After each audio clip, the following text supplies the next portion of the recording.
हाय, मैं संजीत शर्मा आप सभी को आपका YouTube channel study with Sanjeet Sharma में स्वागत करता हूं। आज हम लोग आर्य सभ्यता के बारे में देखेंगे, जिसे वैदिक सभ्यता के नाम से भी जाना जाता है। यानी आर्यों द्वारा विकसित की गई सभ्यता को वैदिक सभ्यता कहा जाता है। तो जो हम लास्ट क्लास में पहले आपको पढ़ाए थे, एक बार यहाँ पे हम लोग उसको देखते हैं। देखिए, मैं आपको बोला था कि आर्यों का आगमन जो है 1500 ईसा पूर्व में हुआ था। इसके बाद आर्य आकर भारत में सर्वप्रथम पंजाब में बसे थे। इसके बाद देखिए कि आर्य जो हैं वो मुख्य रूप से पशुचारक थे और इनका मुख्य पेशा, मुख्य व्यवसाय जो था वो पशुपालन था। पशुपालन के साथ कृषि करते थे। पशुपालन के साथ कृषि करते थे। आर्य का जो समाज था वो पितृसत्तात्मक था। यानी यहाँ पर पिता प्रधान होता था, मातृसत्तात्मक नहीं। क्या? पितृसत्तात्मक के बारे में बोले थे। आर्य सभ्यता जो थी वो ग्रामीण सभ्यता थी। देखिए, आर्यों द्वारा खोज की गई महत्वपूर्ण धातु लोहा। आर्यों द्वारा खोज की गई महत्वपूर्ण धातु क्या है? लोहा, जो उत्तर वैदिक काल यानी उत्तर वैदिक काल में इसका खोज किया गया था। आर्यों द्वारा विशेष अवसर पर पेय पदार्थ के रूप में सोम रस का प्रयोग करते थे, जो वनस्पति का बना होता था। यानी सोम रस किसका बना होता था? वनस्पति का बना होता था, जो विशेष अवसर पर इसका सेवन किया जाता था पेय पदार्थ के रूप में। देखिए, आर्यों की भाषा जो थी वो संस्कृत थी। और आर्य सभ्यता में जो स्त्री आजीवन अविवाहित रहती थी उसे अमाजू कहा जाता था। क्या कहा जाता था? अमाजू। हम लोग लास्ट क्लास में ये सब झलक के रूप में देखे थे। अब आइए हम लोग आर्य सभ्यता को थोड़ा सा जिस प्रकार से कंपटीशन में पूछा जाता है उस ढंग से विस्तृत रूप से पढ़ते हैं। तो देखिए, आर्य सभ्यता या वैदिक सभ्यता, आर्य सभ्यता या वैदिक सभ्यता के जो अवधि है 1500 ईसा पूर्व से 600 ईसा पूर्व तक। यदि आपसे पूछा जाए कि आर्य सभ्यता का अवधि क्या है, समय काल क्या था, 1500 ईसा पूर्व से 600 ईसा पूर्व तक। देखिए, आर्य सभ्यता को दो भागों में विभाजित किया गया है। एक को पूर्व वैदिक काल या ऋग वैदिक काल कहा गया है और दूसरा को उत्तर वैदिक काल कहा गया है। अब हम लोग को ऋग वैदिक काल और उत्तर वैदिक काल के बारे में विशेष जानकारी चाहिए।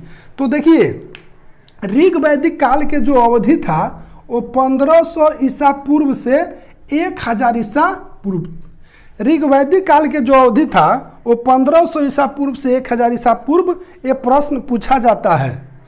और उत्तर वैदिक काल के जो अवधि होगा वो 1000 BC से 600 ईसा पूर्व तक। यानी बताइए आप, ऋग वैदिक काल या पूर्व वैदिक काल की अवधि क्या है? 1500 ईसा पूर्व से 1000 ईसा पूर्व तक। और उत्तर वैदिक काल की अवधि 1000 ईसा पूर्व से 600 ईसा पूर्व तक। अब इसी को हम लोग को विशेष रूप से जानना है। ऋग वैदिक काल, ऋग वैदिक काल कहने से स्पष्ट हो जाता है कि इसमें ऋग वेद की रचना हुआ होगा। और उत्तर वैदिक काल में शेष 3 वेदों की रचना हुई थी, जिसमें यजुर्वेद, सामवेद और अथर्ववेद। यानी वेदों की संख्या कितना है? कुल 4, जिसमें एक ऋग्वेद सबसे प्राचीन वेद है, जिसकी रचना ऋग वैदिक काल यानी पूर्व वैदिक काल में हुआ था।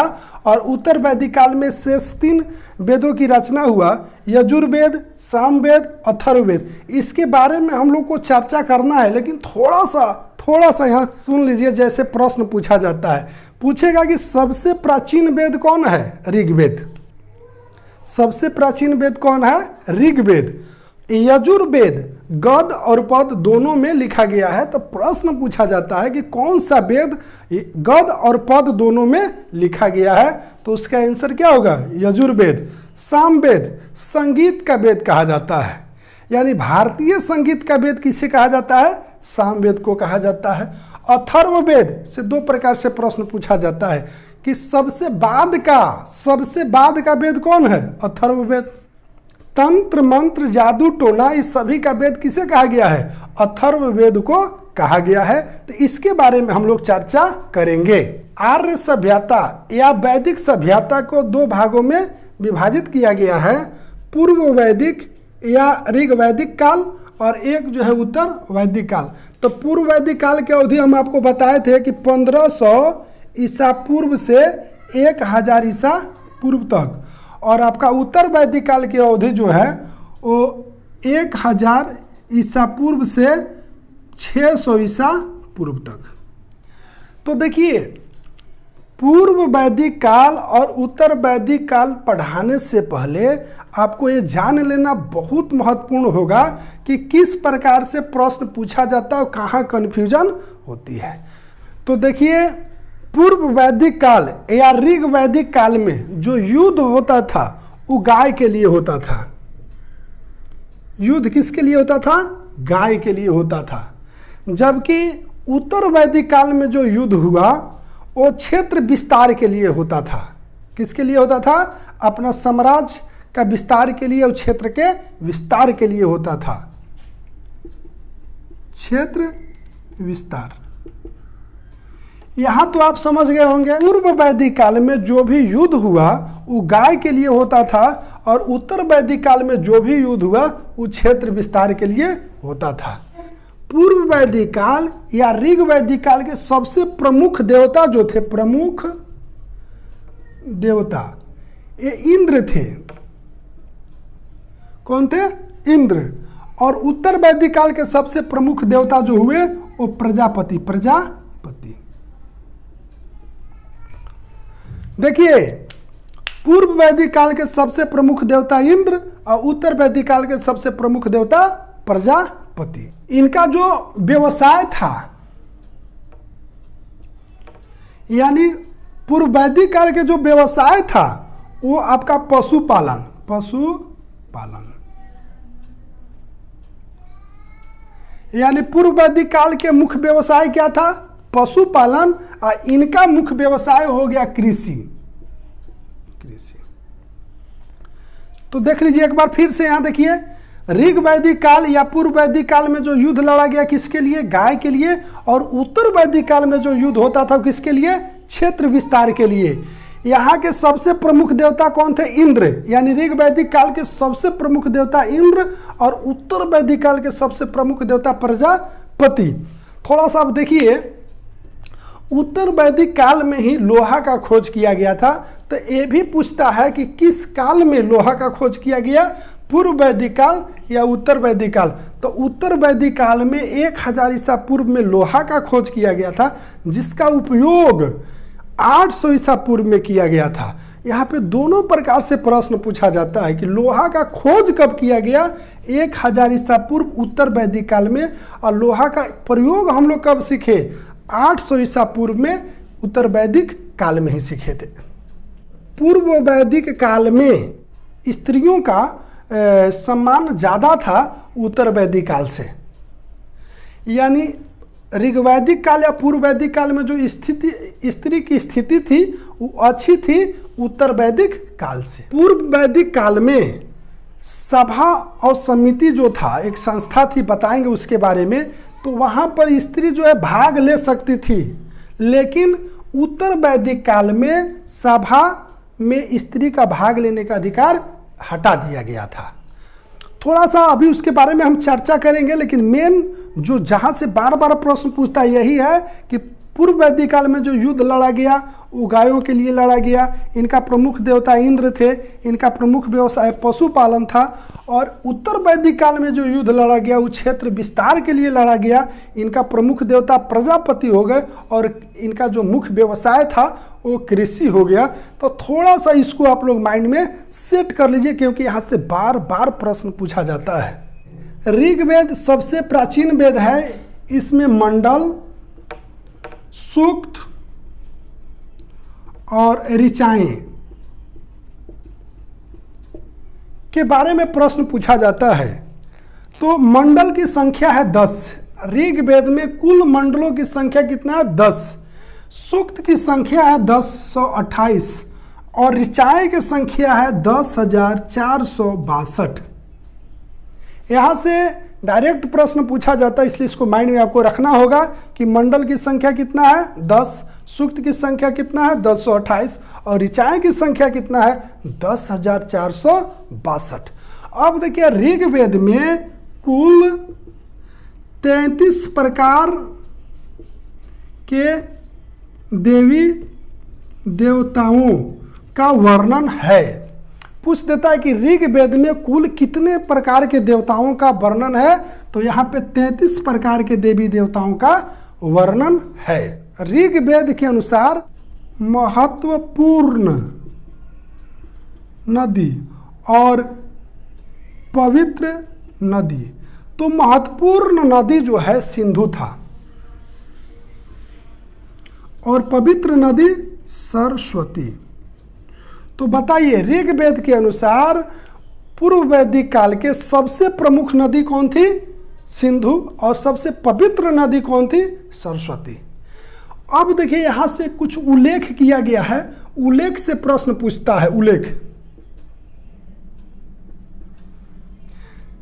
उल्लेख जैसे अग्नि, अग्नि का उल्लेख कितना बार किया गया है ऋग्वेद में? 200 बार।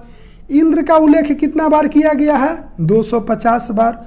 और गंगा का उल्लेख कितना बार किया गया है? 1 बार। और यमुना का उल्लेख कितना बार किया गया है? 3 बार। सिंधु का उल्लेख कितना बार किया गया है? 12 बार। सरस्वती का उल्लेख कितना बार किया गया? 12 बार। तो आपसे प्रश्न पूछता है कि ऋग्वेद में अग्नि का उल्लेख कितना बार किया गया? 200 बार। इंद्र का उल्लेख कितना बार किया गया? 250 बार। गंगा का उल्लेख कितना बार किया गया है? 1 बार। और यमुना नदी का उल्लेख कितना बार किया गया है? 3 बार। ऋग्वेद में कुल कितने प्रकार के देवी देवताओं का वर्णन था? 33 प्रकार के देवी देवताओं का वर्णन है। ऋग्वेद के अनुसार पूर्व वैदिक काल के प्रमुख देवता कौन थे? इंद्र। अब देखिए यहाँ से प्रश्न पूछता है ऋग्वेद में किस मंडल में किसका उल्लेख किया गया है? तो ये देखिए सबसे महत्वपूर्ण है 7वीं मंडल, 8वीं मंडल, 9वीं मंडल और 10वीं मंडल। तो 9वीं मंडल इसमें भी सबसे महत्वपूर्ण है 9वीं मंडल, क्योंकि यहाँ सोम देवता का उल्लेख किया गया था। सोम देवता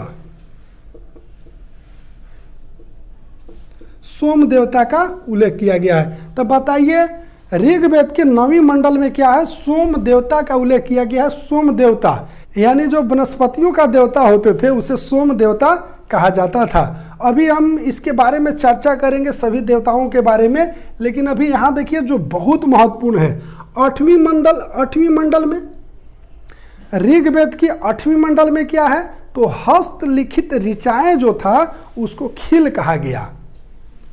और 7वीं मंडल में 10 राज्य युद्ध का वर्णन है। पूछता है कि ऋग्वेद के किस मंडल में 10 राग युद्ध का वर्णन किया गया है? फिर से एक बार आप देख लीजिए, ऋग्वेद सबसे प्राचीन वेद है। ऋग्वेद को पढ़ने वाले को होता या होत्री कहा जाता है। ऋग्वेद को 3 भाग में बांटा गया है, मंडल, सूक्त और ऋचाएं। कुल मंडल है 10, कुल सूक्तों की संख्या 1028 और ऋचाएं की संख्या 10,462। ऋग्वेद में प्रमुख देवता जो हैं वो इंद्र थे।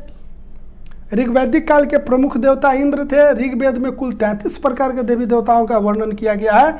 ऋग्वेद के अनुसार जो महत्वपूर्ण नदी थी वो सिंधु थी और पवित्र नदी सरस्वती। ऋग्वेद में उल्लेख से प्रश्न पूछता है कि अग्नि का उल्लेख कितना बार किया गया? 200 बार। इंद्र का उल्लेख कितना किया गया? 250 बार। गंगा का उल्लेख कितना किया? 1 बार। यमुना का उल्लेख कितना बार किया गया? 3 बार। और मंडल से भी प्रश्न पूछ देता है, जिसमें 7वीं मंडल, 8वीं मंडल, 9वीं मंडल और 10वीं मंडल महत्वपूर्ण है। तो 10वीं मंडल में जो है पुरुष सूक्त के चर्चा किया गया है, जिसमें चारों वर्णों का उल्लेख किया गया है, ब्राह्मण का, क्षत्रिय का, वैश्य का और शूद्र का। तो चलिए हम लोग नेक्स्ट क्लास में पढ़ेंगे जो बहुत बहुत महत्वपूर्ण रहेगा। तब तक के लिए धन्यवाद।